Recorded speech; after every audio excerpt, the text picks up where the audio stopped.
Vande Gurur Mandalam Shivoham. Welcome to the series on Swar Yoga. It is also popularly known as Swar Vigyan. We are going to start our journey in Swar Yoga through elaborate understanding of an ancient scripture on this subject. This book is Shiv Swarodaya. The reason I choose this scripture to speak on are many. First, this is an tantric text, and as a practicing tantrika, this book is particularly very dear to me. And I do use Shiv Swarodaya because I got it from my guru, and he practically made me understand the hidden secrets in the verses of this ancient text. The second reason is to help the spiritual aspirants. I find innumerable spiritual practitioners struggling in finding the golden middle path, that element of balance which ensures Kundalini awakening and spiritual progress. This essential element of balance can be achieved through Swar Yoga. Third, to establish the glory of this beautiful tantric text and Swar Yoga sadhana that is being reduced to uninformed shortcut or quick fixes for material success, that it is certainly not. And finally, the most important thing is to give out correct information on prerequisites to Swar sadhana that no one seems to be dwelling in.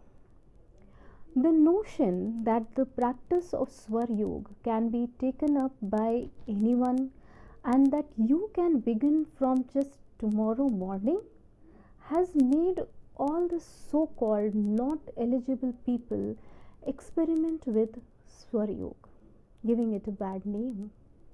My effort is to provide you with the correct procedures and practices to become eligible to be able to practice Swar Yoga, an ancient system of self-realization. With these objectives in mind, in the glory of Lord Shiva, we are going to start the discussion on Shiv Swarodaya from today. It is going to be a long series of talks covering complete Shiv Swarodaya. So let's begin. Now,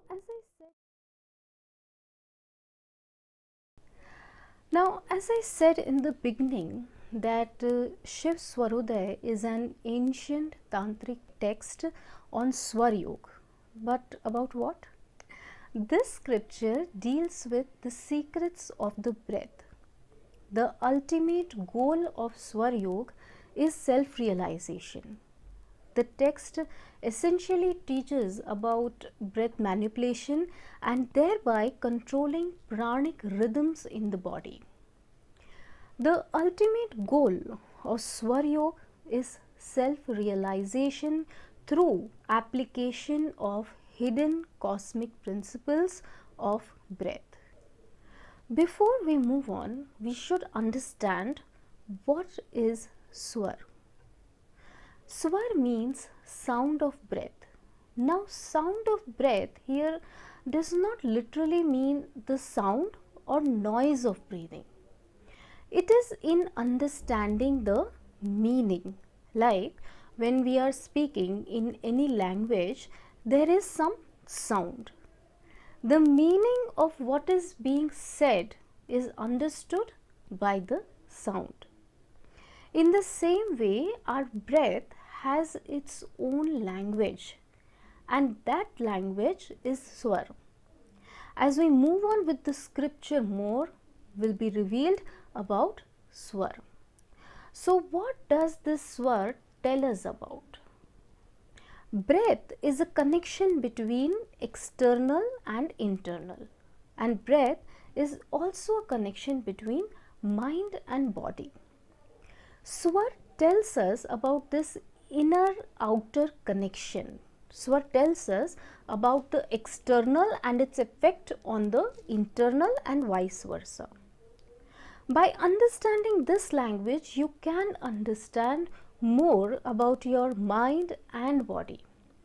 And when you control and manipulate your breath, you change the tone of this inner expression to speak in a more peaceful, happier, healthier, and even successful language.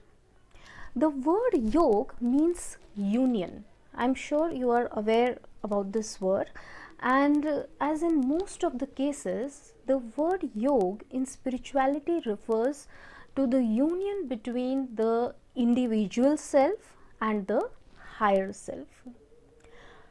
This esoteric science, Swaryog, also takes us towards this ultimate goal. But when we practice Swaryog, we not only move on the spiritual path, but also on material, mental, and physical level. This amazing science is the answer to most of the confusions and doubts arising in our life. Everyone is in the need of a guide who can show the right path to go on, and this need of guide is all through the life. Whether you are searching for a job or a life partner or opening a business or starting some new venture, or even if you are about to take up some spiritual practice. In all the situations, you would want to know, is that right for you? But who knows this answer better than your own self? But we fail to know the answers because we have not yet learned the language in which this universe is talking to us through the breath. Breath is the link between the universe and us, and Swar is through which it is conversing. So as you understand your Swar, you will always know what is the right action, right decision for you to take and when. Not only this, through Swar Yoga, you will also know the workings of the 5 great elements or Panch Mahabhut within you. And when you master this language, there would never be a confused moment or lost opportunity in your life, as you will always be knowing the answers. We will be talking more about the amazing things that can be done through Swar Yoga as we progress in the coming videos. There are many texts on Swar Yoga, and we find its reference also in many places. But here we will be using Shiv Swaroday, as I have already mentioned. Shiv Swaroday has 395 shlokas or verses in total. We will be discussing all of them. So today we will start with the first shlok. Maheshwaram namaskritya shailajam gananayakam gurum cha paramatmanam bhaje sansar taranam. This first shlok is an invocation. In fact, the first shlok of all the scriptures is an invocation or oblation. Reading a text is considered as an auspicious karma and activity. And when we start reading Shiv Swaroday and understand about our own self, it is ordained that we started after remembering the Lord and Guru. The first shlok states, having paid obeisance to Lord Maheshwara, that is Lord Shiva, Ma Parvati, Shailaja is one of the name of Ma Parvati, and Gananayakam means Ganesha. I bow to the Guru, who is verily the supreme consciousness, Paramatma and Savior of the world. In the first line of the verse, we are remembering Lord Shiva, Ma Parvati, who is consort of Lord Shiva, and Ganeshji, who is the son of Lord Shiva. But Lord Ganesha has his own important place in the pantheon of gods. Lord Ganesha is said as Pratham Pujaniya, means the one who is worshipped first. So before doing any auspicious work, Lord Ganesha is always remembered. Lord Ganesha is an eternal child of Divine Mother. He is the gatekeeper of Mother's abode. He is the power of grace.